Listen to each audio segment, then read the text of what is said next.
In this episode, you'll be recreating a layout from my favorite Twitter client, Tweetbot. Specifically, you'll be working with this section of a profile. We'll be skipping the background view because it's a scroll view, which is a topic for a later course, but we'll tackle everything else here. Your challenge is going to be to nest the required stacks together, all with proper alignment. Before I issue that challenge, we'll go over how to style up the basic text and image views that will be the building blocks of the final design. I'm going to be working with the reference image from the downloadable materials on the right, but it's pretty tight working this way. I'm only doing it because this is a screen recording. If possible, I recommend viewing the reference on another monitor or an iOS device. To start out with, I've provided you with one image view and 5 text views, because typing out all those strings would have been boring. I also put them into a VStack so they'd all be visible. But that's not necessarily to say that the end result will be a VStack. You'll be figuring that out for yourself. Lastly, for the preview, I added a background color using a ZStack, which you'll learn about later in the course. So now it's your turn to jump in. Starting from the top, you'll need to make the image resizable. One way to do that is through the inspector. Control-Option-Click on the view, click into the Add Modifier drop-down menu, then type RES and hit Return. Back in the inspector, let's give the image a 90 by 90 frame.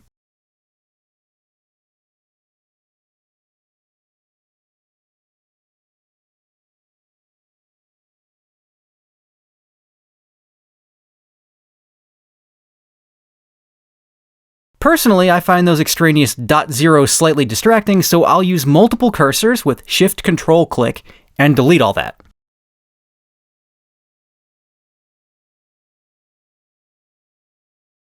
The next thing to do is round the image's corners, and for that, we'll need a radius. But we'll need to reuse that for the white border around the image, so let's store it in a constant.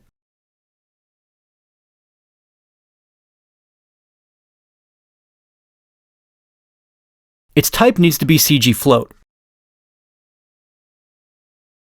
And I've seen this in action already. I think 7.5 points will look good. And because you've got something else in the function body now, other than the return value, you'll need to add the return keyword. Then you can apply the corner radius with a modifier of the same name, which I'll just type out.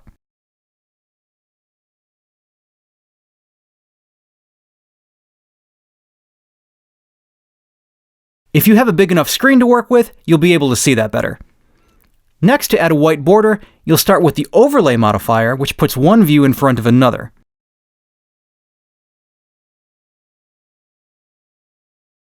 The view needs to be a rounded rectangle with the same corner radius as the image.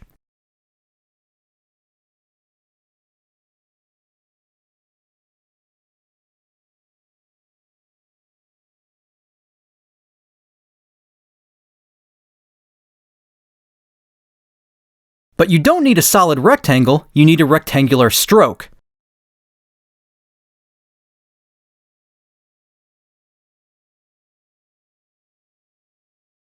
The content of which is a solid white color.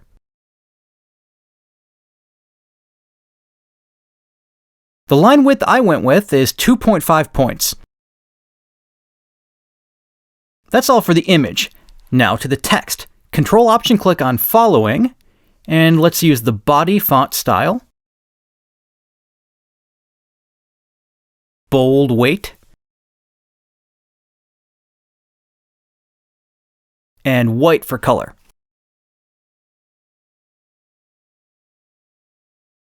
I don't know why that puts in the color type. Obviously, it's a color. But there's no background color modifier, so you do need to specify the type to achieve a blue background.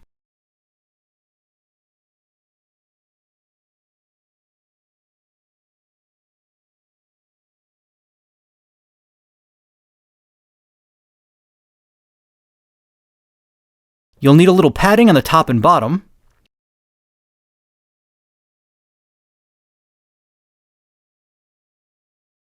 And you can choose vertical, which is a shortcut for making an edge set out of top and bottom.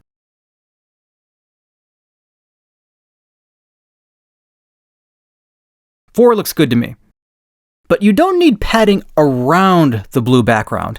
You need padding inside of it. So you need to move that modifier before the background. And in the same place, add some horizontal padding as well, just a little thicker.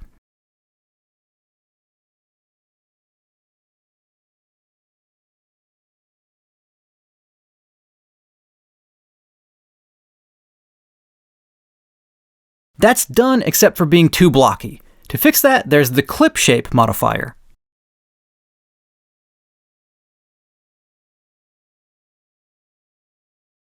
Just provide it an instance of the capsule type.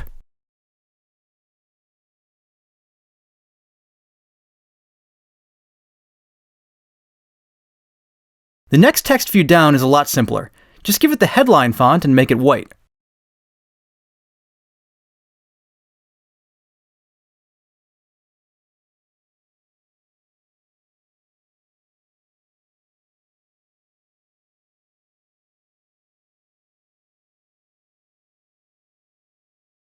Same thing for the next one, but it's smaller, so subheadline works.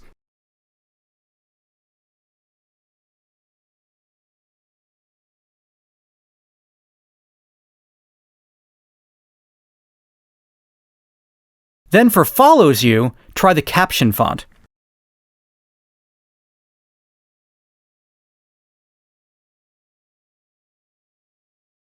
And it needs a foreground color.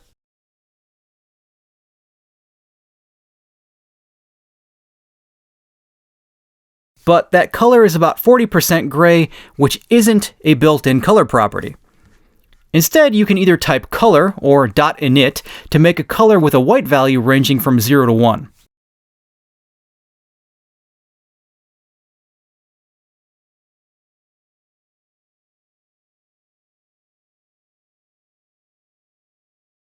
You can use the same initializer to make a lighter gray background, but this time, like before, you have to specify the color type because the background could be any type of view. It's not restricted to colors.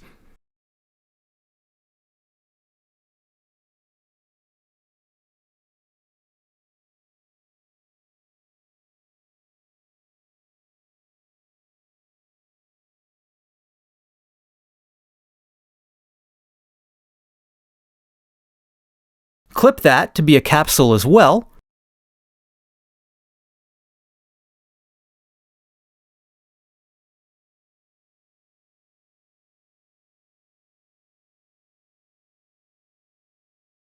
And give it some horizontal padding.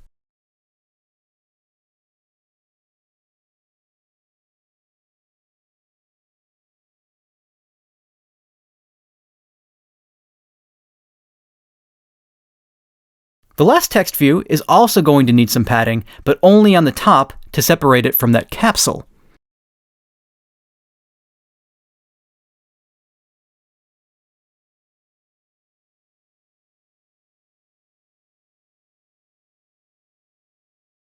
And finally, let's tighten up that line spacing.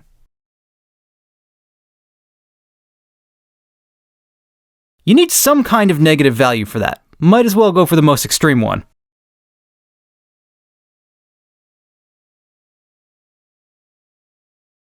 I think those are all the views you need.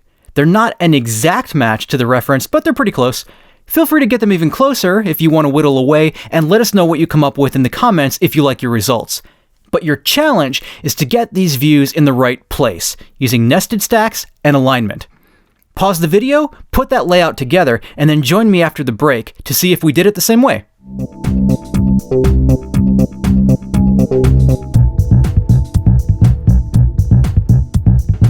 So how many stacks did you end up using? For me, it was 4. I started off by making the broadest stroke, creating an H stack that 2 V stacks could live inside. I did that by command-clicking on the existing V stack and choosing Embed in H stack.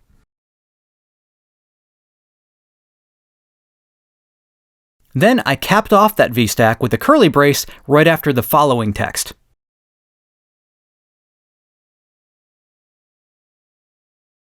And started a new V stack for the rest of the text views.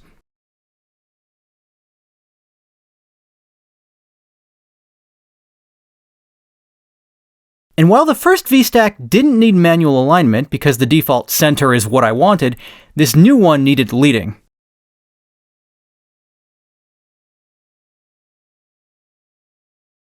For the next and final stack, I wanted to embed two text views together, but I don't think that's possible yet in Xcode. So I selected the @rwenderlich text and embedded just that in an H stack.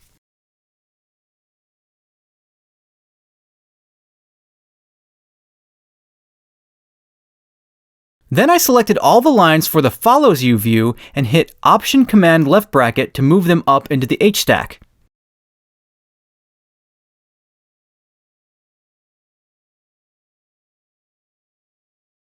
That stack was really close to looking right by default, but I did make an alignment tweak. Let's zoom in so you can see. I wanted to align along the baseline of follows you, and the easiest way to get that into code was to use the inspector and add any manual option.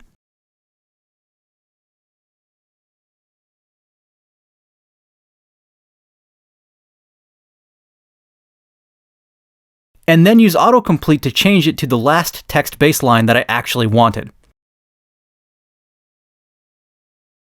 Finally, I specified an alignment for the outer H stack.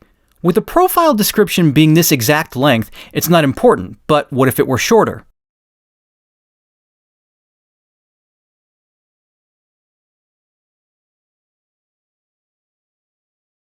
Now, because of the default center alignment, the VStack on the right is too low. So I ensured that it would always be in the right place by using top alignment. Clicking in between the VStacks was the easiest way to do that.